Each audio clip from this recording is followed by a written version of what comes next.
नमस्कार दोस्तों, आप देख रहे हैं लाइव टाइम्स। आपका स्वागत है हमारी इस खास पेशकश लाइव 360 डिग्री में। मैं हूं दीपक चौरसिया और मेरे साथ 1 घंटे रहेंगी प्रेरणा। सबसे पहले बता देते हैं काफी कुछ घट रहा है। पिछले कल रात 12 बजे से क्या कुछ हुआ हम एक एक करके आपको बताते हैं। सबसे पहले प्रधानमंत्री ने एक वीडियो जारी करके कहा कि पेपर लीक पर सख्त कानून बनाया जाएगा। उसके बाद केंद्रीय मंत्री जेपी नड्डा और जितेंद्र सिंह ने सोनम वांगचुक के अनशन को तोड़वाया। सुबह अभिजीत दीपिके ने कहा कि अब ये ना तो सोनम वांगचुक का आंदोलन है, न ही अभिजीत दीपिके का, छात्रों का आंदोलन है और हम धर्मेंद्र प्रधान जो शिक्षा मंत्री हैं उनके इस्तीफे से कम पर मानेंगे नहीं। दरअसल कॉकरोच जनता पार्टी ये चाहती थी कि सोनम वांगचुक का अनशन जंतर मंतर पर तोड़वाया जाए, पर ऐसा नहीं हुआ। इसीलिए बताया जा रहा है कि सीजेपी के जो रणनीतिकार है वो सोनम वांगचुक के सरकार द्वारा जूस पीने से बेहद नाराज हैं। सोनम वांगचुक टीएमसी के नेता महुआ मोइत्रा के निशाने पर भी आए हैं। यहां से आगे बढ़ते हुए सीजेपी और सरकार के बीच आज दूसरे दौर की बातचीत हुई। आशुतोष रांका और सौरभ दास ये दो लोग जो हैं वो इस बातचीत के अंदर शामिल हुए। सरकार की तरफ से जेपी नड्डा थे और साथ ही साथ जितेंद्र सिंह जो कि पीएमओ में मंत्री है वो वहां पर मौजूद थे। सीजेपी ने वहां पर 3 डिमांड के बारे में कहा कि ये नॉन निगोशिएबल हैं। सबसे पहले शिक्षा मंत्री धर्मेंद्र प्रधान का इस्तीफा, नीट के पेपर लीक के डिप्रेशन में मारे गए छात्रों के परिवार को 1 करोड़ का मुआवजा दिया जाए, ये दूसरी मांग थी। और तीसरा, जो पुलिस अफसर हैं जिन्होंने छात्रों पर कार्रवाई की है उनके खिलाफ कार्रवाई हो। साथ ही साथ माफी की मांग भी उन्होंने पुलिस और पैरामिलिट्री फोर्सेस के प्रमुखों से की है। इसके अलावा उन्होंने कहा है कि छात्रों के ऊपर किसी भी तरह का कोई केस ना हो, जो एफआईआर की गई है उनके साथ शेयर हो, अभी भी और भविष्य में भी छात्रों के खिलाफ कोई एफआईआर ना हो, ये मांग भी सीजेपी ने की है। धर्मेंद्र प्रधान के इस्तीफे की मांग को लेकर बाकी की 2 मांगों पर सरकार ने अपनी सहमति जताई है। ये सहमति उन्होंने जताई थी सोनम वांगचुक के सामने भी। वांगचुक हालांकि धर्मेंद्र प्रधान के इस्तीफे की मांग पर थोड़ा नरम पड़े थे, लेकिन सीजेपी इस मांग पर नरम नहीं है। कल दोपहर में एक बार फिर केंद्र सरकार और सीजेपी के बीच बातचीत होगी जिसमें सरकार धर्मेंद्र प्रधान के इस्तीफे पर अपना स्टैंड बताएगी। इस बीच संसद भवन के अंदर कैबिनेट की बैठक चल रही है। प्रधानमंत्री नरेंद्र मोदी की अध्यक्षता में कैबिनेट की इस बैठक में पेपर लीक के खिलाफ जो कानून है उसको और सख्त किया जाएगा, ऐसा वायदा कल छात्रों से प्रधानमंत्री नरेंद्र मोदी ने अपने वीडियो संदेश और ट्वीट के माध्यम से किया था। तो प्रेरणा आगे चले, आज की बहस के बारे में बताएं। बिल्कुल, अब हम आपको ये तस्वीर दिखा रहे हैं, 4 तस्वीरें। पहली तस्वीर है संसद भवन के बाहर की, जहां विपक्षी सांसदों ने हाथों में बैनर लेकर प्रदर्शन किया। बैनर में साफ लिखा था, इस्तीफा दो प्रधान। जाहिर है विपक्ष उस मुद्दे से पीछे हटने को तैयार नहीं है। विपक्षी दलों की मांग है कि पहले केंद्रीय मंत्री धर्मेंद्र प्रधान इस्तीफा दें या फिर पीएम मोदी उन्हें कैबिनेट से बर्खास्त करें, तभी संसद में नीट पेपर लीक पर चर्चा होगी। दूसरी तस्वीर संसद के अंदर की है। एक बार फिर लोकसभा में नेता प्रतिपक्ष राहुल गांधी को बोलने नहीं दिया गया, ऐसा आरोप उन्होंने खुद लगाया है। राहुल गांधी का बयान हम आपको आगे सुनाएंगे। संसद के अंदर भी इस्तीफा दो प्रधान की गूंज शुक्रवार को सदन स्थगित होने से पहले सुनाई दी। तीसरी तस्वीर है सोनम वांगचुक की, जिन्होंने अपनी भूख हड़ताल खत्म कर दी है। इस बारे में विस्तार से हम आपको बताएंगे। और अगली तस्वीर दिल्ली स्थित कॉन्स्टिट्यूशन क्लब की, जहां सीजेपी प्रतिनिधिमंडल की सरकार के साथ बैठक हुई। केंद्रीय स्वास्थ्य मंत्री जेपी नड्डा की अगुवाई में हुई बैठक में नीट पेपर लीक सहित अन्य मुद्दों पर बातचीत हुई। पूरी खबर विस्तार से हम आपको आगे बताएंगे।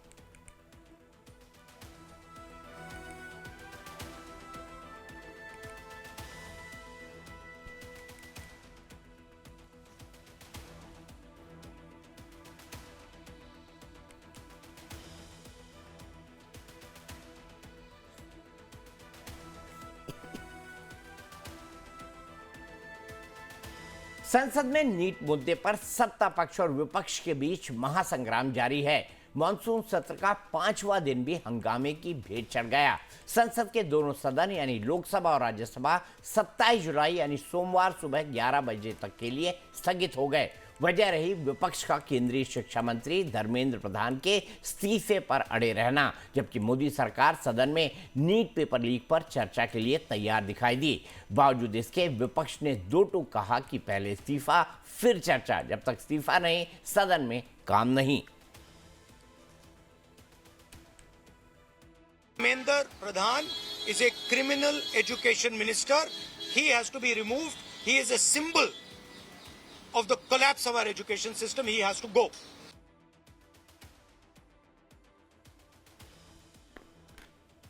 विपक्षी दलों के शोर के बीच संसदीय कार्य मंत्री किरेन रिजिजू ने आज फिर कहा कि सरकार नीट पेपर लीक मामले पर सदन के अंदर चर्चा के लिए तैयार है, लेकिन विपक्ष चर्चा में शामिल न होने का बहाना ढूंढ रहा है।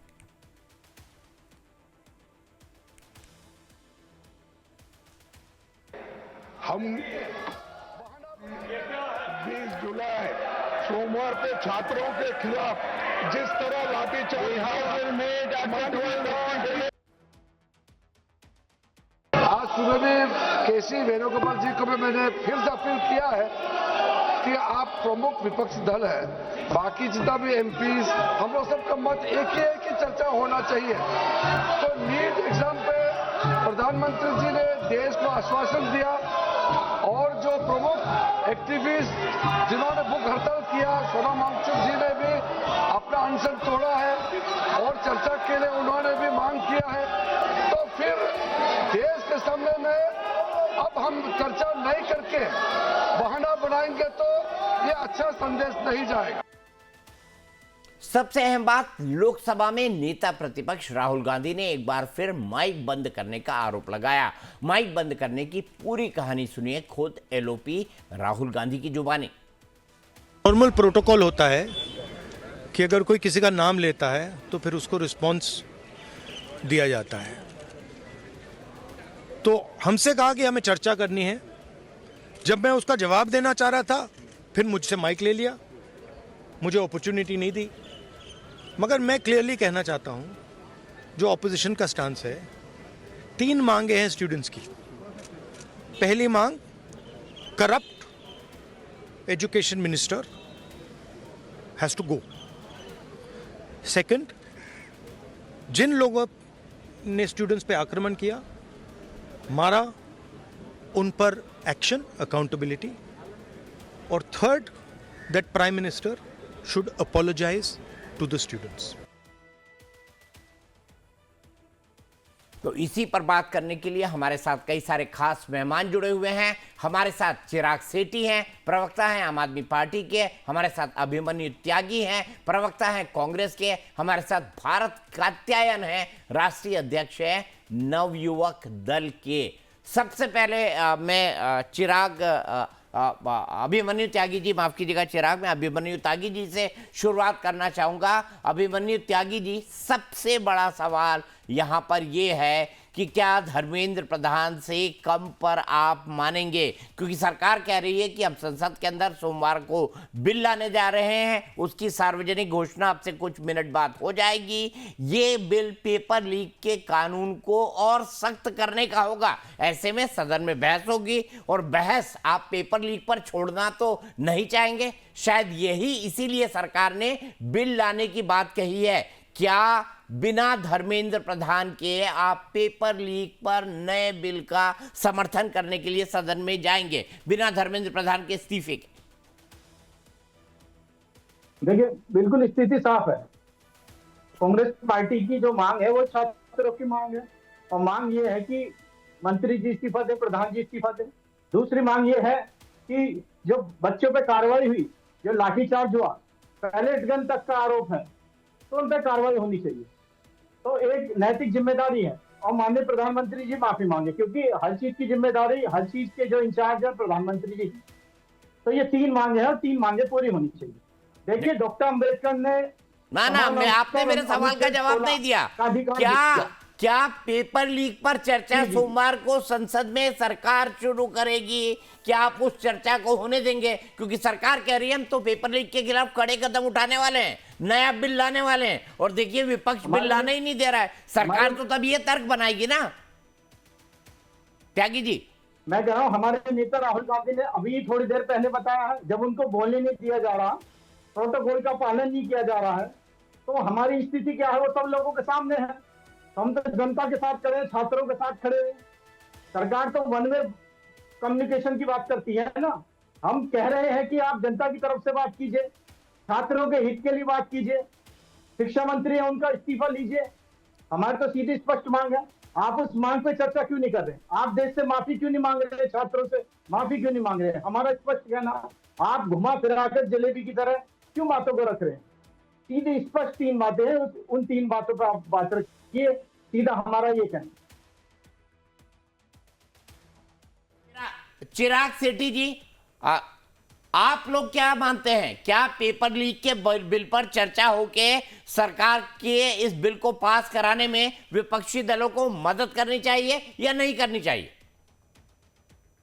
दीपक जी, ये सरकार जो है बहुत ही धोखेबाज सरकार है। इनको जो बिल पास कराना होता है वो बिल नहीं आता, वो ऑर्डिनेंस आता है। चाहे वो किसानों के प्रति जो बिल लाए गए थे वो थे, चाहे वो दिल्ली के अधिकार छीनने का जीएनसीटीडी बिल लाया गया था, वो ऑर्डिनेंस के साथ आया था, उसमें कोई डिस्कशन नहीं हुआ था। डिस्कशन सिर्फ और सिर्फ एक धोखा है बच्चों के साथ कि आप यहां से डिस्कशन पार्लियामेंट ले जाइए और ये पूरा मूवमेंट खत्म हो जाए। जो अकाउंटेबिलिटी की बात हो रही है 2021 से जो बार बार पेपर लीक हो रहे हैं, उसकी जो अकाउंटेबिलिटी की आज डिमांड आ रही है कि हम उस अकाउंटेबिलिटी में बात ना करें जिस आदमी की गलती है, धर्मेंद्र प्रधान जी की गलती। क्यों है? क्योंकि जब राधा कृष्ण कमीशन बना और उन्होंने साफ कहा कि 3 मेजर पॉइंट्स पे काम करिए कि आप सबसे पहले तो कंप्यूटर बेस्ड टेस्टिंग करिए, शिफ्ट वाइज एग्जाम करवाइए, आप अपना डेटाबेस बनाइए क्वेश्चंस का, पर इस पे किसी पे काम नहीं हुआ। कोई चीज ऐसी नहीं हुई। 2024 में जिस एनटीए चीफ के अंडर ये पेपर लीक हुआ, उनका पहले तो यहां से ट्रांसफर किया गया, मिनिस्ट्री ऑफ स्टील गए, वहां से वो गए प्रिंसिपल सेक्रेटरी छत्तीसगढ़। तो अकाउंटेबिलिटी किसकी है? और जिसको मुख्य आरोपी बनाया था 2024 के नीट एग्जाम लीक में, कल सीबीआई ने रिपोर्ट फाइल करी है कि हमें इसके खिलाफ कोई भी सबूत नहीं मिला। मतलब 2024 के पेपर लीक का कोई भी अभियुक्त नहीं है, कोई भी नहीं है। तो अकाउंटेबिलिटी है कहां? तो आज अकाउंटेबिलिटी तो आपको देनी पड़ेगी। जब तक धर्मेंद्र प्रधान जी रिजाइन नहीं करते तब तक बात नहीं होगी। आपको आज अकाउंटेबल होना पड़ेगा। वो व्यक्ति जो बार बार फेल हुआ है, 152 पेपर लीक होने का एक अलग रिकॉर्ड बनाया उन्होंने कि उनके टर्म में 152 पेपर लीक, और 3 बार तो नीट का पेपर लीक हो गया। उसके बाद भी अगर एक आदमी बोले कि मैं अकाउंटेबल नहीं हूं, तो मुझे लगता है सरकार को एक बार सोचना पड़ेगा कि हम किस तरीके से काम कर रहे हैं। ठीक है, यासिर गिलानी मेरे साथ भारतीय जनता पार्टी के प्रवक्ता जुड़ गए हैं। यासिर, कल सीजेपी ने जो मांग रखी है उसमें सबसे बड़ी और नॉन निगोशिएबल मांग ये है कि शिक्षा मंत्री धर्मेंद्र प्रधान का इस्तीफा हो। सरकार ने कहा है कि इसके बारे में हम कल आपके सामने बात करेंगे, इसके बारे में विचार करेंगे। यानी यासिर, सरकार धर्मेंद्र प्रधान के इस्तीफे पर विचार करने के लिए तैयार है, ये माना जाए, इसीलिए कल दोपहर का वक्त दिया गया है सीजेपी की टीम को। देखिए दीपक भाई, आपके साथ मैं कल भी था। कल मैं आपके सामने जो बात रखी थी वो मैं जो पॉलिटिकल एथिक्स होते हैं उसके आधार पे बात करी गई थी। क्योंकि सरकार ने, जैसे अभी आम आदमी पार्टी के प्रवक्ता ने एनटीए से लेके तमाम बातें कही। एनटीए बनाई किसने? एनटीए हमारी सरकार ने बनाई। हमने अगर 3 तारीख को पेपर लीक होता है तो 12 तारीख को जब पता चलता है तो हम तमाम सरगना समेत 13 लोगों को गिरफ्तार कर जेल भेज देते हैं, सीबीआई इंक्वायरी कराते हैं। सारी चीजें इस पर चर्चा हो चुकी है। अब ये जो राजनीति हो रही है ना, ये इनके मन को एक तरीके से ये मनबड़ हो गए। इनको लगा कि अच्छा हम दबा सकते हैं सरकार को। अब जब सोनम वांगचुक जी ने अपना फास्ट भी उन्होंने खत्म कर लिया है, उसके बाद फौरन ये लोग एक्टिव होते हैं। जो राजनीतिक विपक्ष के लोग हैं, खास करके आम आदमी पार्टी चाह रही है कि उसका एक अलग क्रेज थोड़ा सा बढ़ने में उसको मदद मिल रही थी। वो बच्चों के कंधे का सहारा ले रहे थे, तभी अचानक से राहुल गांधी कूद के आ गए। उनको लगा कि अरे मैं पीछे रह गया हूं। तो अब ये इनमें नूरा कुश्ती चल रही है। इनसे कोई मतलब नहीं है कि नीट में क्या हुआ था, कैसे पेपर लीक हुआ, कितना कर्तव्य को अपने जमीन पे सरकार ने चरितार्थ करके चीजों को सख्त किया। अगर सख्त नहीं करती तो दूसरा चुनाव कितना क्रिस्टल क्लियर, दूसरा एग्जाम कितना क्रिस्टल क्लियर की तरह हुआ है। बच्चे जिस तरीके से एंजॉय कर रहे हैं, जिस तरीके से वो अपनी खुशियां मना रहे हैं, उस तस्वीरें भी दिख रही हैं। आप सिर्फ आंदोलन की हालत पहले जो दिनों में थी वो बहुत डिफरेंट थी। अब आंदोलन अगर आप जंतर मंतर पे देखेंगे तो अराजकता की चरम पराकाष्ठा हो गई है। अब गुंडागर्दी हो रही है, अब लोगों के साथ बदतमीजी हो रही है, पत्रकारों के साथ जिस तरीके से जानलेवा हमला किया जा रहा है, ये लोकतंत्र के लिए ठीक नहीं है। ये ठीक है। चाहते हैं कि इस तरह का मामला आ जाए जिस तरीके से इन लोगों के पास तो एक्सपीरियंस है, ये तो अराजकता के मास्टर लोग हैं। कांग्रेस ने जिस तरीके से 84 में बर्बरता करी थी, उसे लग रहा है कि उसके लोगों को इकट्ठा करके अब भी बर्बरता कर सकते हैं, लेकिन वो भूल जाते हैं कि नरेंद्र मोदी जी की सरकार है जो बेहद सख्त है, पारदर्शी है और किसी को भी बख्शने नहीं जाएगी। अगर हमारे अंदर जरा सी भी पारदर्शिता नहीं होती दीपक जी, तो कल जब भी इन लोगों ने किया है, पहले दिन से, जिस दिन एयरपोर्ट पे हमने इनको कॉकरोच जनता पार्टी को अलाउ किया था और राहुल गांधी जब हाई सिक्योरिटी जोन में जाते तब भी हमने मंत्री भेजा, उनसे बात करी, उनको समझाया गया, लेकिन वहीं से उनको जो राजनीतिक किक है, वो राजनीतिक किक ये लग गई है कि अरे अब तो हम सत्ता हासिल कर लेंगे, अब तो हम उस गरीब चाय वाले को जिसने इस सत्ता को संभाला, देश को आगे बढ़ाया, देश को दुनिया के बड़े ताकतों के साथ खड़ा किया, अब इन्हें लग रहा है कि उनसे सत्ता छीन लेंगे, क्योंकि ये बिना सत्ता के रह नहीं सकते। और सहारा किसका ले रहे? हिम्मत है, मैं चैलेंज के साथ कह रहा हूं। कल हम लोग भी थोड़ा सा लग रहा था कि नहीं, कहीं ना कहीं बच्चों के आंदोलन का मामला है, बच्चे नाराज हैं और बच्चे इस तरह की बातें कर रहे हैं, लेकिन आंदोलन में गुंडे जा चुके हैं, वो आंदोलनजीवी जा चुके हैं जिनका मकसद है, और कुछ, मुझे कहने में कोई गुरेज नहीं है, कुछ ऐसे भारत के पत्रकार इस आंदोलन को आग में घी डालने का काम वो सोशल मीडिया के प्लेटफॉर्म पे कर रहे हैं। मैं नाम नहीं लेना चाहता हूं, लेकिन 4-5 जो बिल्कुल बेरोजगार हो चुके हैं, आजकल यूट्यूबर चलाते हैं, उनका एक ही मकसद है कि किसी तरह से अराजकता फैले, हिंसा फैले, और सरकार से हम जो सुबह शाम इस पे जवाब मांग रहे हैं उनको तसल्ली होगी। लेकिन उन्हें भी याद रखना चाहिए कि भारत टूटेगा नहीं। भारत को बहुत मुश्किल से इस वक्त बहुत बड़े पैमाने पे देश के नेतृत्व करने वाले प्रधानमंत्री ने खड़ा किया है, और भड़का के नौजवानों को, आप भारत को इस तरीके से भारत के अंदर अराजकता और नफरत नहीं फैला सकते हैं। आपके नफरत की भेंट और ना इनकी राजनीति में किसी तरह का कोई बहुत बड़ा बढ़ावा होगा। कोई इनके जो ये चाह रहे हैं कि बच्चों के कंधे से हम कांग्रेस की गवर्नमेंट तक पहुंच जाएंगे, ये इम्पॉसिबल है। ठीक है, अभी राहुल बच्चों गांधी के कंधे पर क्या कांग्रेस 101 चुनाव भी हारेंगे। बंदूक रखकर कांग्रेस गोली चला रही है, इसको भी समझेंगे। मेरे साथ जेजेपी जननायक जनता पार्टी के यूथ विंग के अध्यक्ष दिग्विजय चौटाला इस वक्त जुड़ गए हैं। दिग्विजय धरना स्थल पर मौजूद हैं। दिग्विजय, आपके घर में उप प्रधानमंत्री हुए देवीलाल जी, तब से मैं उनके भी कार्यकाल को मैंने देखा। आपके यहाँ पर ओम प्रकाश चौटाला जी, जो आपके दादा लगते हैं, वो मुख्यमंत्री रहे। लेकिन क्या दिग्विजय को मजबूर करता है कि वो छात्रों के इस आंदोलन में जाए और खड़ा हो?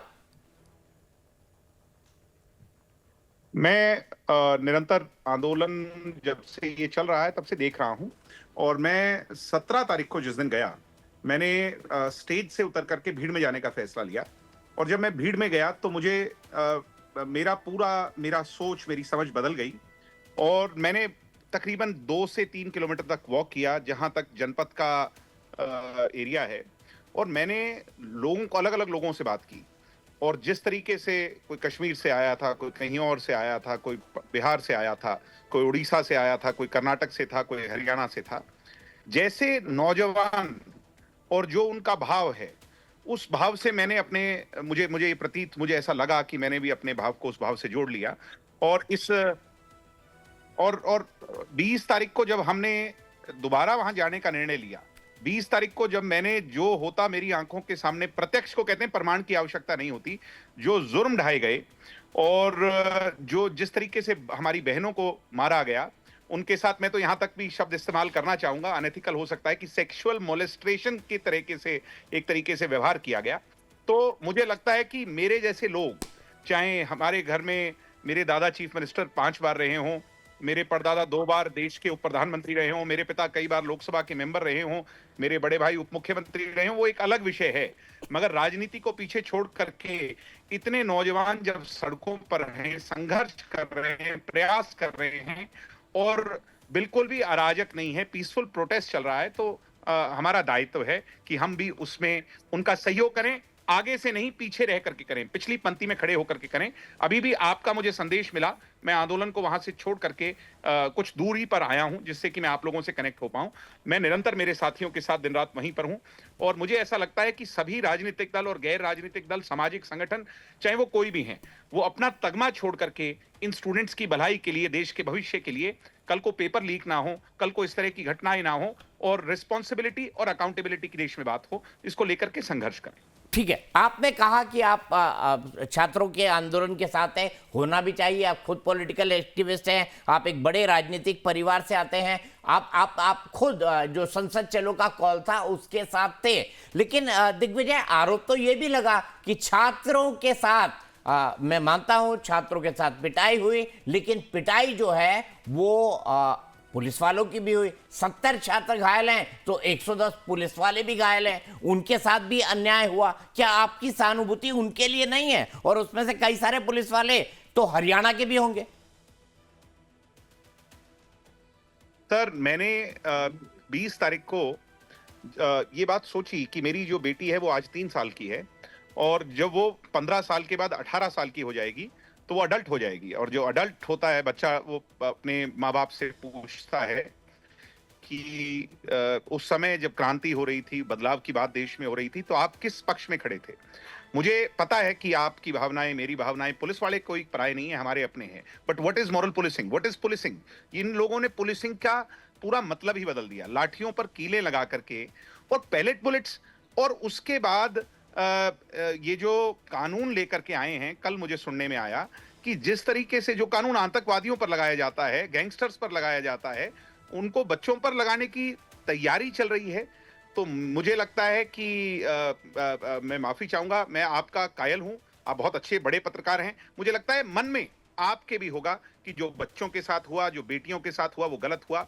और मुझे तो कम से कम मेरा ईमान इजाजत नहीं देता कि मैं किसी और पक्ष में खड़ा हूं। आज की इस लड़ाई में मैं स्टूडेंट्स के पक्ष में हूं, और जब तक ये नहीं जीतेंगे मैं उस पक्ष में रहूंगा।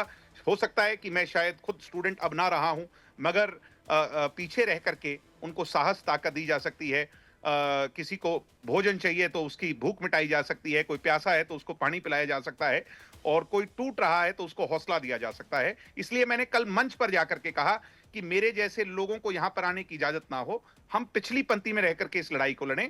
आगे आप लोग हैं, मुद्दा आपका है, ये मुद्दा हमारा नहीं है। हमें नहीं पता कि सरकार क्या फैसला लेगी, आप क्या फैसला लेंगे, ये लड़ाई आपकी है, आप फैसला लीजिए, मगर हमारी आवश्यकता पड़ेगी तो हम आधी रात को भी आपके लिए तैयार हैं। आखिरी सवाल, सोनम वांगचुक जी ने कल अपना अनशन खत्म कर दिया है। छात्रों के समर्थन में ही उन्होंने अनशन शुरू किया था, उन्होंने अनशन खत्म कर दिया है। और क्या आपको नहीं लगता अब छात्रों को भी ये अनशन और ये धरना खत्म कर देना चाहिए? क्योंकि सोनम वांगचुक भी अब धर्मेंद्र प्रधान के इस्तीफे की बात नहीं कर रहे, लेकिन सीजेपी के छात्र अड़े हुए हैं कि भाई धर्मेंद्र प्रधान का इस्तीफा ही हो, जो मोटे तौर पर एक पॉलिटिकल डिमांड है। मैं आपकी समूची बात से सर सहमत हूं, और आंदोलन कोई भी नहीं चाहता कि चलता रहे, कोई भी नहीं चाहता कि बच्चे वहां पर गर्मी में बैठे रहें। बारिश आ रही है, हुमस का मौसम है, मैं बच्चों के बीच में बैठा था, बहुत मुश्किल है, कठिनाइयां हो रही हैं और डिहाइड्रेशन हो रही है, वहां पर मेडिकल की नीड है।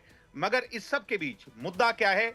उन लोगों ने पिछले 1 महीने से घर परिवार क्यों छोड़ा हुआ है? मैंने कल एक छात्र से मिला जो बाड़मेर से आया था, उसके पास कोई पैसा नहीं था, वो ट्रेन के अंदर बैठ करके आया, 2 दिन उसे पहुंचने में लगे, और वो मतलब उसको देख करके मुझे महसूस हुआ कि क्यों नहीं सरकार, राजा का दिल सर नरम होना चाहिए। राजा का दिल जब जनता को देखे तो उसके दिल में भाव होना चाहिए। राम राज्य क्या है कि पंक्ति, अंतिम पंक्ति में बैठे व्यक्ति की भी चिंता हो। अब ये एंटी नेशनल तो नहीं कह सकते बीजेपी के लोग, एंटी नेशनल अगर ये इतने सारे लोग अगर एंटी नेशनल हैं तो फिर मुझे लगता है कि इनको खुद दोबारा से सोचने की आवश्यकता है। इतने लोग एंटी नेशनल नहीं हो सकते। तो एक तरफ नीट पेपर लीक मामले में जंतर मंतर पर सीजेपी का धरना प्रदर्शन जारी है, तो दूसरी ओर मोदी सरकार भी बीच का रास्ता निकालने में जुटी हुई है ताकि धरना प्रदर्शन खत्म हो सके। आज दोपहर केंद्रीय स्वास्थ्य मंत्री जेपी नड्डा की अगुवाई में एक बैठक हुई जिसमें सीजेपी का प्रतिनिधिमंडल भी शामिल हुआ। क्या कुछ निकला इस बैठक से, जानते हैं कुछ ग्राफिक्स के जरिए। सबसे पहले नंबर 1, क्या 3 मांगे रखी गई सीजेपी की तरफ से? पहला, धर्मेंद्र प्रधान का इस्तीफा हो। नंबर 2, 1 करोड़ का मुआवजा सुसाइड करने वाले नीट छात्रों के परिजनों को दिया जाए। नंबर 3, रद्द हो संसद मार्च के दौरान हुई एफआईआर। इसके अलावा सरकार का क्या पक्ष था, सरकार की तरफ से क्या कुछ कहा गया, नड्डा की तरफ से क्या कुछ कहा गया, धर्मेंद्र प्रधान के इस्तीफे पर चुप्पी, मुआवजे पर विचार होगा, ऐसा जेपी नड्डा का बयान। सरकार नीट पीड़ित छात्रों के साथ है और एफआईआर रद्द करने को लेकर विचार होगा। बहरहाल दीपक सर, देखिए अभी भी कोई कंक्लूजन तो नहीं निकल पाए, लेकिन इतना तो साफ है कि कल की मुलाकात से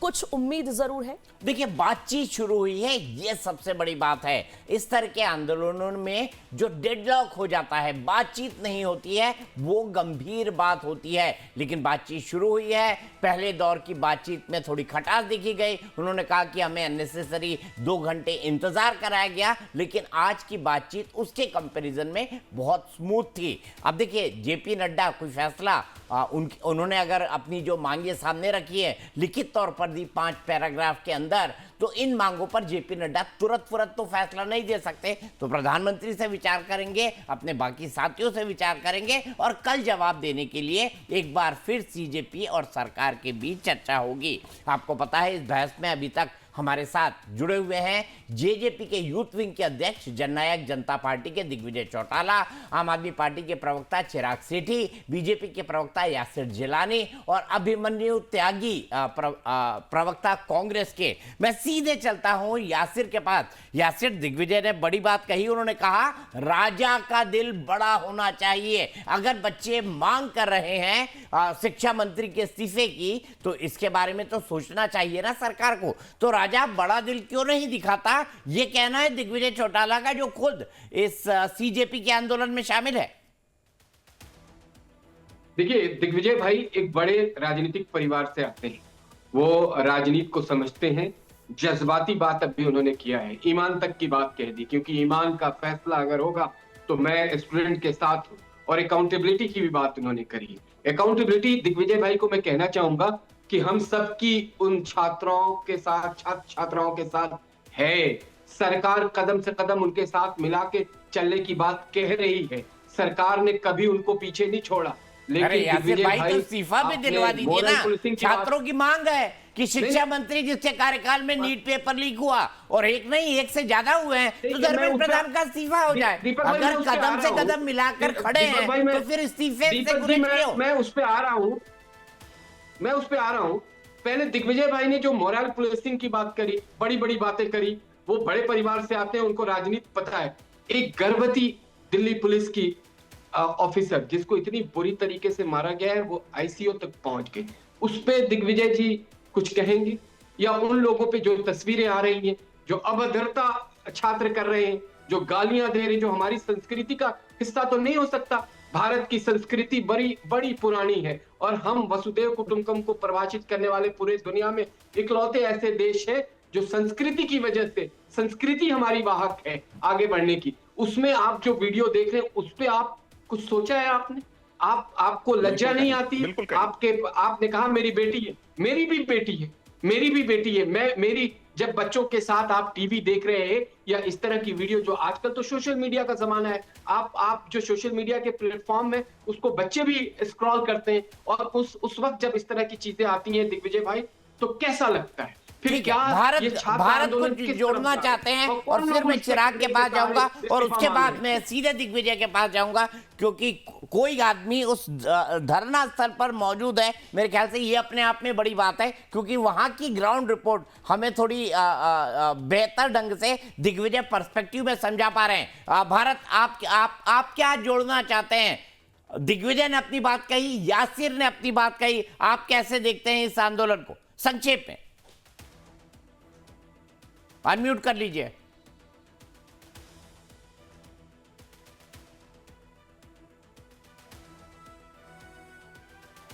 नहीं आ रही आपकी आवाज, आप अनम्यूट कर लीजिए।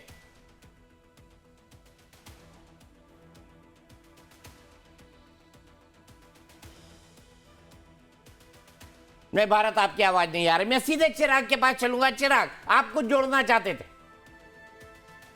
बिल्कुल। पहले तो यासिर भाई ने बहुत सारी बातें बोली। मैंने कहा आज हम लड़ेंगे नहीं, आज मैंने सोचा है कि मैं एक लाल गुलाब अपने पास रखूंगा।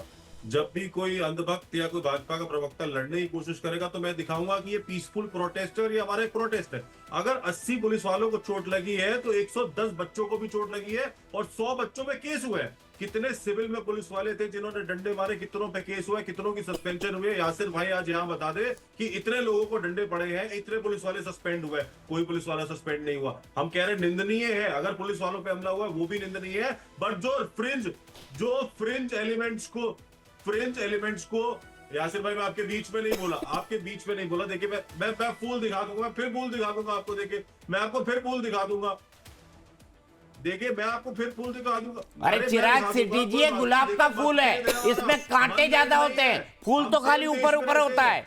तो आप फूल दिखा रहे हैं, कांटे दिखा रहे हैं यासिर जिलानी को। अरे मैं तो फूल ही दिखा रहा हूँ सर, हम तो छोटे आदमी, हम तो फूल ही दिखाते अरे हैं। कांटे भी है भाई इसमें, और कांटे ज्यादा होंगे पंखुड़ियों अरे वो कांटे से। हमारी तरफ है दीपक भाई, वो कांटे हमारी तरफ है। अच्छा मैं बस छोटी सी बात करके खत्म करूंगा कि बच्चों के ऊपर लाठियां बांधी गई, ये ठीक है। आज बहुत सारे बहुत सारे फ्रिंज एलिमेंट्स है जो वीडियोस बना रहे हैं कि हम जाएंगे जंतर मंतर पे, तोड़फोड़ करेंगे, मारधाड़ करेंगे, डंडों के साथ फोटो डाल रहे हैं। क्या उन पर कोई कार्रवाई हो रही है? क्या दिल्ली पुलिस ने कोई एक्शन लिया? कितने लोगों ने ट्वीट कर दिया कि क्या हुई कि नहीं? अभी तक होगी तो चलो, कब होगी? 2-2, 3-3 दिन पहले के वीडियोस है, क्या कार्रवाई हुई है? आप मुझे बताइए। अरे आ गए सर, आप देखिए भरा पड़ा है ट्विटर, आ गए तो आगे धमकियां दे रहे हैं। ठीक है, मैं सीधे यहां से दिग्विजय चौटाला के पास चलता हूं। दिग्विजय, उन्होंने एक महिला पुलिसकर्मी का बताया जो आईसीयू में पहुंच गई। अब मैं आपसे एक चीज जानना चाहता हूं, बच्चों ने संसद मार्च की बात कही, अच्छी बात है। जंतर मंतर पर जितने प्रदर्शन होते हैं सब संसद मार्च की बात कहते ही हैं, लेकिन सबको पता है कि संसद और उसके आसपास के इलाकों में 144 लगी रहती है हमेशा, जिसको बीएनएस में शायद 163 कहते हैं आज की तारीख में, जो भारतीय न्याय संहिता है, दंड संहिता है, उसके अंदर। अब सवाल यहां पर यह खड़ा होता है कि अगर छात्र संसद के गेट तक जाएंगे तो पुलिस को उनको रोकना तो पड़ेगा ही ना। आपको तो पता था कि अगर आप संसद के आसपास पहुंचेंगे तो पुलिस ने लाठीचार्ज करना है। क्या अभिजीत दीपके या सौरभ दास या आशुतोष रांका, या आपको ये पता नहीं था कि आप संसद के आसपास जाएंगे तो पुलिस को दंडात्मक कार्रवाई करनी पड़ेगी, वरना उसकी नौकरी पे गाज गिरेगी?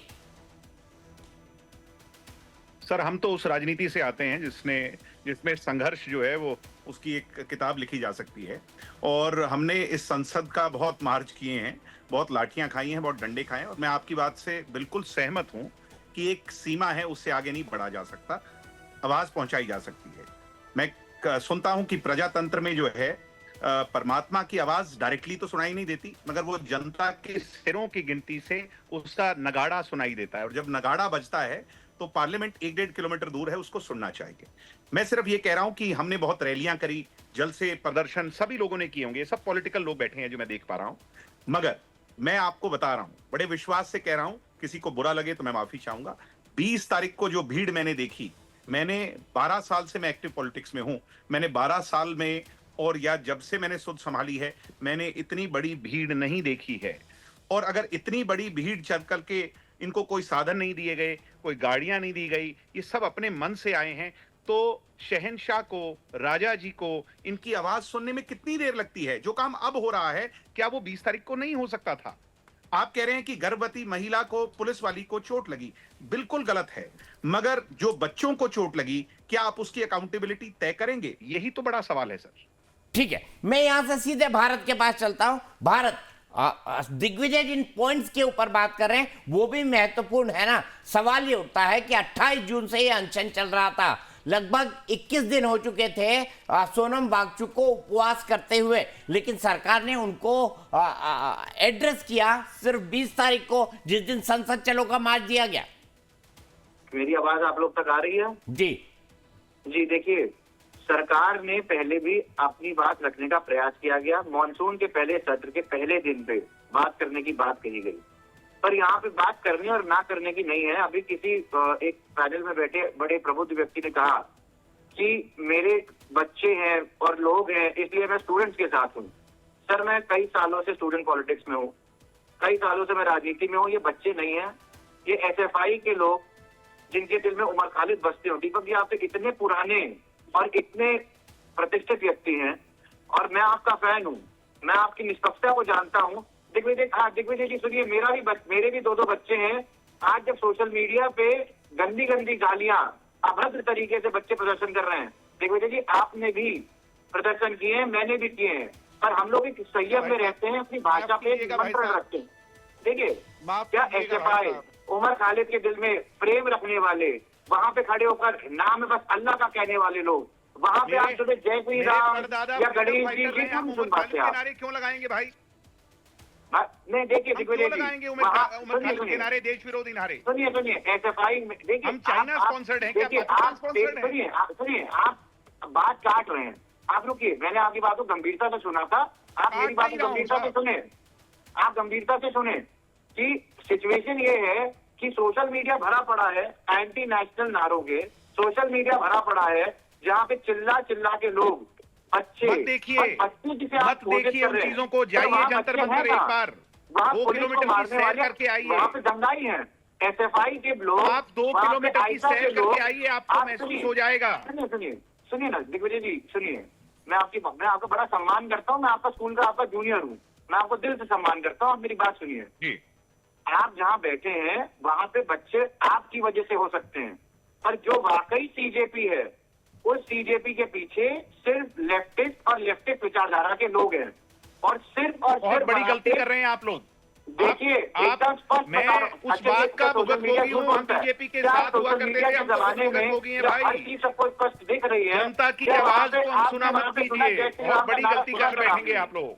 मैं हाथ जोड़ रहा हूँ, वहाँ जय श्री राम का नारा आपने सुना? मत कीजिए। क्या आपने वहाँ पे अल्लाह का नाम लेने की क्या जरूरत थी? स्टूडेंट पॉलिटिक्स की बात थी, यहाँ पे बात हो रही थी कि स्टूडेंट्स अपना एक मत रख रहे हैं। अरे भाई किसी का नाम हो किसी का नाम ना हो, एजुकेशन है। ये कौन से बच्चे होते हैं, ये कौन सी लड़कियां होती हैं जो माँ बहन की गालियां? कोई भी एलिमेंट जा सकता है, जब बड़ी भीड़ होती है तो उसमें बहुत से लोग शामिल हो जाते हैं। अगर आप मेरे दूर हैं तो मेरी बात को तो कम से कम सुनिए। अच्छा दिग्विजय मेरा एक सवाल है दिग्विजय, कहने को यह आंदोलन गैर राजनीतिक है, लेकिन CJP किसने शुरू की? जो आम आदमी पार्टी का पेड वॉलेंटियर था, आशुतोष रंका, आम आदमी पार्टी का पेड वॉलेंटियर, विजेता दहिया जो बर्गर खाने के चलते CJP से निकाले गए, वो ध्रुव राठी के रिसर्चर। अब अभिजीत दीपिके ने विजेता दहिया को किसके कहने पर रखा? ध्रुव राठी की सलाह पे रखा, जो नॉन एंटी मोदी कैंप का न केवल एक मेंबर है बल्कि मैं कहूंगा गैंग लीडर है। यहां नहीं रहता, जर्मनी के अंदर रहता है। अब मैं अगले नाम पर आता हूं, SFI और आयशा पहले दिन से अपना वहां मंच लगाए हुए हैं, अपनी डफली लगाए हुए हैं, अपना राग गा रहे हैं। मैंने माना आपकी छात्र यूनिट वहां पर है, लेकिन सवाल ये खड़ा होता है तो फिर ये एक पॉलिटिकल एफिलेटेड आंदोलन नहीं हो गया? उस विचारधारा के लोग जो प्रधानमंत्री मोदी, भारतीय जनता पार्टी और RSS का राजनीतिक विरोध करते हैं, ये उसी इकोसिस्टम के लोग हैं ना, मोदी विरोध। मैं साहब सर, व्यक्ति विशेष की बात नहीं है, हो सकता है कि उस मंच पर कोई ऐसा व्यक्ति हो जो इतिहास में किसी के साथ एफिलेटेड रहा हो, मैं उसके समर्थन में वहां पर नहीं हूं, या कोई भारत बीच में नहीं, नीचे देखा है, अगर वो आज ये कह दें कि जी हमने अगर मंच से ये आवाज आ जाए कि हमने फैसला कर लिया, सरकार, बच्चे उनकी बात नहीं सुनेंगे। इतनी बड़ी भीड़ मोबिलाइज हुई है अपने असल मुद्दे को लेकर के सर, वो कोई भी कर पाने में कामयाब रहा हो, मैं माफी चाहूंगा, हो सकता है कि मुझे इस विचारधारा से इशू हो, उसको इस विचारधारा से इशू हो, मगर जो हो रहा है वो ज्वलंत मुद्दा है सर, उसको इग्नोर मत कीजिए, बहुत बड़ी गलती कर देंगे। हम भुगतभोगी हैं, मत कीजिए, मैं बता रहा हूं। ठीक है यासिर इलानी जी, ये सलाह आपके लिए है, ये तो भुगतभोगी है, सत्ता से आते जाते रहे, हरियाणा की जनता ने इनको प्यार भी दिया है तो इनको ठुकराया भी है। नहीं, मुझे तो बहुत हैरानी हुई चौटाला जी को सुनने के बाद कि उस परिवार से आते हैं, राजनीतिक परिवार से, जहां पे बड़ा संघर्ष किया। इनके दादाजी ने जो किसानों के लिए संघर्ष किया वो एक इतिहास है, लेकिन ये लोग कैसे बदल गए, इनकी राजनीति क्यों बदल गई, हरियाणा के लोगों ने क्यों इन्हें रिजेक्ट कर दिया? क्योंकि इन्होंने अपनी जो पहचान थी वो कहीं ना कहीं छोड़ दिया। और पहचान छोड़ने के बाद जब आप इस तरह के संगठन, जब आपने अभी कहा कि SFI से लेकर तमाम जो लोग डफली और अपना राग बजा रहे हैं, जो एंटी नेशनल बातें करते हैं, जो महिलाओं के प्रति जिस तरीके से घृणा नफरत है उन्हें, आप उस पर सवाल नहीं कर रहे। एक अगर पुलिस ऑफिसर एक पुलिस ऑफिसर की बात करिए महिला, मैं उन लोगों की वीडियो जो मेरे पास मेरे फोन में भी पड़ी है, किस तरीके से पुलिस वालों को मारा गया, कैसे जर्नलिस्ट को मारा गया है, मैं नाम नहीं लेना चाहता हूं उन चैनल्स का। आप इस तरह की अराजकता फैलाएंगे?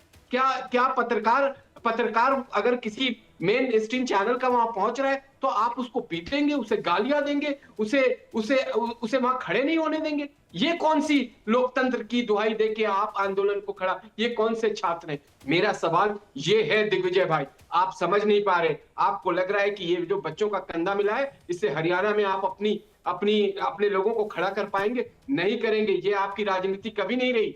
आपके परिवार की राजनीति बहुत अलग रही है। उनकी विरासत को आप धूमिल मत करिए। उस विरासत को जो जिसको आपको लेके चलना चाहिए उस पे चलिए। ये मैं आपको आपके ऊपर ये कमेंट नहीं है। ठीक है, दिग्विजय जल्दी से जवाब दीजिए। मुझे फिर त्यागी जी के पास जाना है और मैं चाहता हूं कि आप त्यागी जी की भी बात सुने। दिग्विजय जल्दी से जवाब दे दीजिए। भाई साहब ने मुझे कहा लेफ्टिस्ट के बारे में, एसएफआई के बारे में, कम्युनिस्ट के बारे में, और मेरे परदादा जी की दुहाई देकर के कहा, मेरे परदादा जी ने जब कांग्रेस के खिलाफ बगावत की थी और 87 में पैदल चल करके इस कांग्रेस को उखाड़ फेंकने का काम किया था, तब ये भी हमारे साथ थे जो मुझे कह रहे हैं, और वो भी हमारे साथ थे जिनके बारे में कह रहे हैं। किस आप इतिहास को मत भूलिए, जो इतिहास को भूलता है वो सुनहरा भविष्य नहीं लिख सकता है। अरे भाई साहब, आप भी हमारे ही साथ थे, आप हमारी उंगली पकड़ करके चलते थे। भाई साहब, तो आप क्यों उन लोगों के साथ जो अराजकता फैला रहे हैं उनकी क्यों तारीफ कर रहे हैं? बच्चों के साथ हम भी खड़े, हमारी भी अकाउंटेबिलिटी है। वो भी हमारे साथ थे। मैं भी छात्रवृत्ति की राजनीति, दिल्ली के प्रतिष्ठित विश्वविद्यालय जामिया मिलिया इस्लामिया से मैंने छात्रवृत्ति। अच्छा, जगड़ते नहीं है। मैं सीधे त्यागी जी के पास चलता हूँ। त्यागी जी देखिए, आयसा हो, एसएफआई हो और खास तौर पर आम आदमी पार्टी हो, उसने आंदोलन का पूरा क्रेडिट ले लिया है और आप भी सीजेपी के कंधे पर रखकर बंदूक चला रहे हैं। जेजेपी जैसी पार्टियां भी निकली हुई हैं, सड़क के ऊपर उतरी हुई हैं, लेकिन कांग्रेस जंतर मंतर पे नहीं है, बाकी सब लोग हैं। क्यों नहीं है राहुल गांधी जंतर मंतर पे? त्यागी जी बताइए। जी, हम तो छात्रों के साथ खड़े हैं और अच्छी बात है। अरे खड़े होने के लिए जंतर मंतर जाना पड़ेगा त्यागी जी। होनी चाहिए। मैं तमाम दीपक जी मैं तमाम पैनलिस्टों को सुन रहा था और बड़ा दुख का विषय है। और ये आंकड़ा भी है कि 1,32,000 करोड़ रुपए जो परिवार है उनका खर्चा होता है सिर्फ एक एग्जाम नीट के लिए। और भारत की कहां पहुंच गए? मेरे सवाल का जवाब दे ही नहीं रहे हैं। मैं आपसे बड़ा सिंपल सवाल पूछ रहा हूं। आप छात्रों के साथ है ना?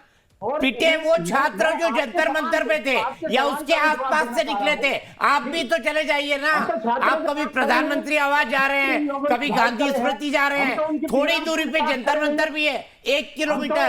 राहुल जी के घर सुनहरी बाग रोड से तो पैदल भी जा सकते हैं। रोटी सेक रहे हैं, पेपर लीक के मुद्दे को उठाए हुए हैं, प्रेशर में से तेल लगा के यहाँ पर आ गए हैं। अपनी कहीं को जिम्मेदारी नहीं मान रहे। हम तो सिर्फ ये कहना चाहते हैं जो छात्रों पर अत्याचार हो रहा है आखिरकार उसका जिम्मेदार कौन है?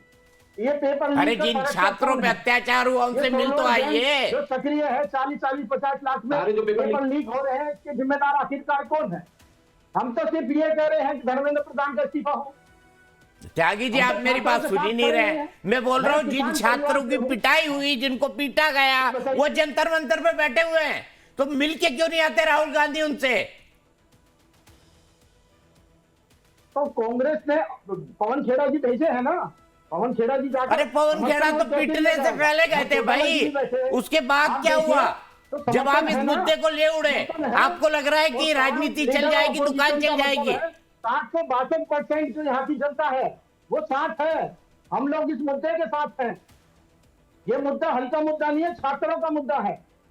और कोई छात्रों का मुद्दा नहीं है, ये आपकी राजनीतिक मुद्दा है। अलग लोग आके खड़े हैं, नॉन स्टूडेंट्स है। अरे आपकी तो जेबें भरी हुई है, आपको तो कहीं को दिक्कत दिखती नहीं है, लेकिन यहाँ का जो कमेरा वर्ग है देश का, उसे तो बड़ी दिक्कत है।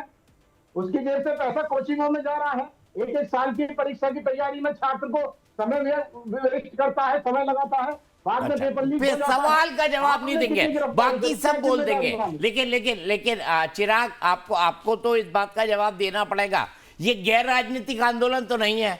आप इस पार्टी के सीजेपी के मेंटोर हैं, ये बात तो सार्वजनिक तौर पर अभिजीत दीपिके ने स्वीकारी है। अभिजीत दीपिके आपकी सोशल मीडिया टीम के सक्रिय मेंबर थे, कई साल रहे। आशुतोष रांका आपकी सोशल मीडिया टीम के सक्रिय मेंबर कई साल रहे। आपसे ये जुड़े हुए ध्रुव राठी के कहने पर उन्होंने विजेता दहिया को जो है अपॉइंट किया। सौरभ दास एक जर्नलिस्ट, अभिजीत दीपिके अपनी पढ़ाई खत्म कर चुके हैं, वो खुद कह रहे हैं कि ये सीजेपी चालू हो गई, वरना मैं तो अमेरिका के अंदर नौकरी ढूंढ रहा था। तो भाई ये क्या नया रोजगार है? सीजेपी को खड़ा करना और उसके सारे जो है राजनीति के अंदर पदार्पण करना और अपने पुराने जो जिस विचारधारा के साथ आप जुड़े थे उसके लिए एक फ्रंट के तौर पर काम करना। दीपक जी, मुझे यहाँ पर लगता है कि बच्चों के आंदोलन को बदनाम करने की कोशिश की जा रही है। अगर इस तरह के आप कुछ भी बातें बोलेंगे तो मैं फिर ये बोलूंगा कि आपका भाजपा का और जेजेपी का भी एक वो था, तो आज अगर जेजेपी वहां पे, तो इसका मतलब मैं ये मान लूं कि भाजपा ने आज एक स्पॉन्सर किया है क्योंकि वो चाहते हैं प्रधान जी हट जाए। इस तरह की बातों का कोई सेंस नहीं होता। अरे मैं सवाल पूछ रहा हूँ, सेंस की बात नहीं कर रहा हूँ भाई। मैंने जो फैक्ट बोले क्या वो गलत है? क्या अभिजीत दीपिके सोशल मीडिया टीम में आपकी नहीं थे? क्या अभिजीत दीपिके आपके वॉलेंटियर नहीं थे? क्या आशुतोष रांका आपके वॉलेंटियर नहीं थे? क्या अभिजीत दीपिके ने मेजर तौर पर मनीष सिसोदिया जी से कंसल्टेशन नहीं किया सीजेपी बनाने से पहले? दीपक जी, कॉकरोच जनता पार्टी एक स्टेटमेंट के बाद बनी और जनता ने उसको सपोर्ट किया। 21 मिलियन लोग अगर इंस्टाग्राम पे जुड़ते हैं, ट्विटर पे जुड़ते हैं और जब वो एक कॉल देते हैं लोग आते हैं, और जब वो मंचन पर बैठते हैं, जब वो लोग आकर जंतर मंतर बैठते हैं, तब सरकार को याद क्यों नहीं आता कि इनसे बात करनी है? जब जनता का सपोर्ट उन्हें मिलने लगता है और एक न्यूट्रल प्लेटफॉर्म है, उस पर तो सारे नेता जा रहे हैं। आज भाजपा के नेता आते तो मुझे लगता है वो उनको भी अलाउ करते हैं कि आप आके अपनी बात रखिए, पर भाजपा के नेताओं में इतनी बेशर्मी है कि वो आना नहीं चाहते, बच्चों से बात करना तक नहीं चाहते, वो बच्चों की शक्ल देखना तक नहीं चाहता। अकाउंटेबिलिटी तो बहुत दूर की बात है। मैं तो कह रहा हूं आज कि वो मंच जो है वो सबके लिए खुला है और दिग्विजय भाई वहां पे है, वो आपको बता देंगे अगर उन्होंने किसी नेता को रोका हो। आप विवाद बोलिए, भाजपा के नेता याशिर जी यहाँ बैठे हैं, अपने किसी बड़े नेता को बोले कि वहां जाए और जाकर बात करें। पर उन बच्चों को पाकिस्तानी कहना, चाइनीज फंडेड कहना, उनको एंटी नेशनल कहना, ये कहां तक ठीक है? वो बच्चा जो अपने एग्जाम की अकाउंटेबिलिटी मांग रहा है, वो आपसे कोई एहसान नहीं मांग रहा, उस नीट के एग्जाम के पैसे देता है, आपने री नीट कराया, आप उसको एक एहसान की तरह दिखा रहे कि हमने कितना अच्छा री नीट करा दिया। अरे तुमने गलती करी थी, उस री नीट को कराना तुम्हारी जिम्मेदारी थी, तुम उसको एक अचीवमेंट की तरह नहीं ले सकते, वो तुम्हारा एक बहुत बड़ा फेलियर है। पर ये बात ये समझना ही नहीं चाहते बच्चों की अकाउंटेबिलिटी की। जब भी बात आती है कि वहां से भागने लग जाते हैं। पहली उनकी डिमांड यही है कि धर्मेंद्र प्रधान जो 152 बार फेल हुए हैं उनको हटाना चाहिए। ठीक है, यासिर जिलानी आपका जवाब हो रहा है तो आपको भाई धर्मेंद्र प्रधान 152 बार फेल हुए हैं, ये फिगर बहुत घूम रहा है, 152 पेपर लीक।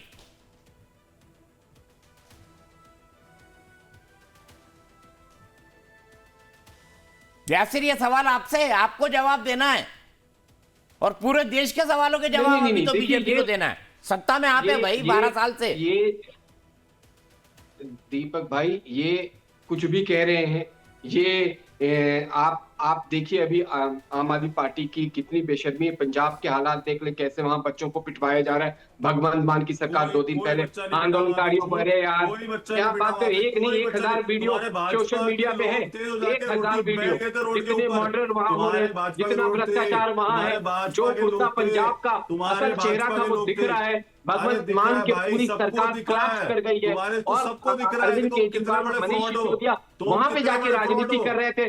सडनली उन्हें कांग्रेस पार्टी की ख्याति बढ़ी, उन्हें लगा कि अब यहाँ आ जाना चाहिए। दिल्ली की जनता ने उन्हें भगाया हुआ है, नकार दिया है। दिल्ली की जनता ने एक्सेप्ट नहीं करेगी, एक्सेप्ट नहीं करेगी। चिराग शेट्टी तुम्हारे कहने से कुछ नहीं होना। दिल्ली की जनता ने आपको रिजेक्ट किया है। आप एक पर एक शराब लोगों को देके शराबी बना रहे थे, इसलिए रिजेक्ट किया है, इसलिए रिजेक्ट किया है। तुमने रिजेक्ट किया और अभी तुम्हारे ये जो सपनों में आया ना कि हम सत्ता में आ जाएंगे, पंजाब में चुनाव हार रहे हो, अरे तुम हम पंजाब में चुनाव हार रहे हो, ये बात पता चल गई अरविंद केजरीवाल को, जिन्होंने महल बना के चंडीगढ़ में रह रहे थे ना, जब दिल्ली के लगाया था चंडीगढ़, हाँ तुमने